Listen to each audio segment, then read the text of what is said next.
Assalamualaikum warahmatullahi wabarakatuh. Perkenalkan, nama saya Muhammad Rifki Muzaki dengan NIM akhir 83. Di sini saya akan menjelaskan PPT tentang globalisasi ilmu liberal dalam pendidikan abad ke-21. Pengertian ilmu liberal dalam pendidikan abad 21 adalah globalisasi ilmu liberal dalam pendidikan abad 21, proses menyebar konsep, nilai, pendekatan, dan sistem pendidikan yang berlandaskan pada kebebasan berpikir, rasionalitas,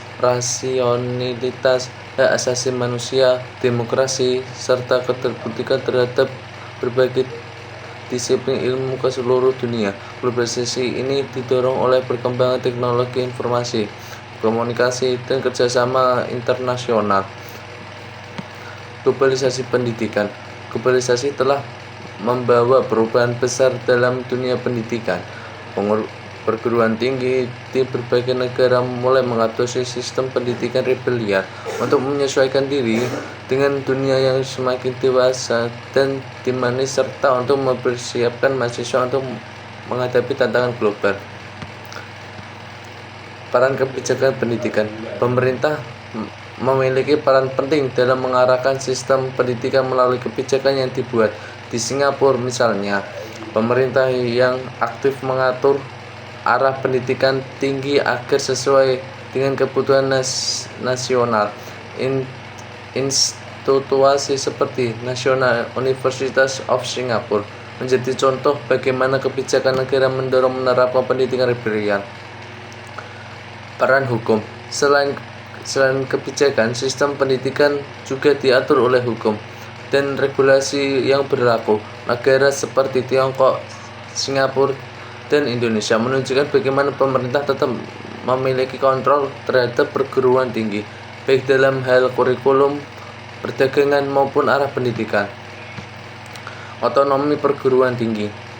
Dalam perkembangannya, perguruan tinggi mulai diberikan otonomi untuk memiliki sistem pendidikan sendiri.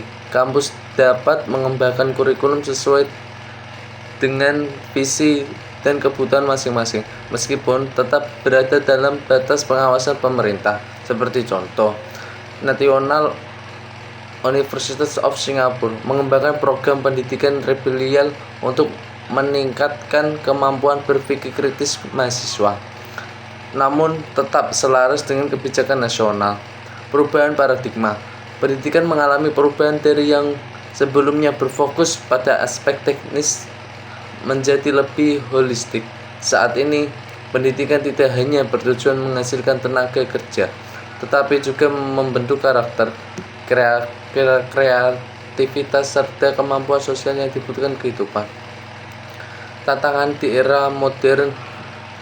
Pendidikan liberal menghadapi tantangan seperti perkembangan teknologi yang sangat cepat dan bersaing global yang semakin luas. Hal ini membuat mahasiswa tidak cukup hanya mengandalkan ilmu di kelas, tetapi juga perlu terus belajar dan beradaptasi. Oleh karena itu, kemampuan belajar semakin hanyut menjadi hal yang sangat penting. Sekian, terima kasih.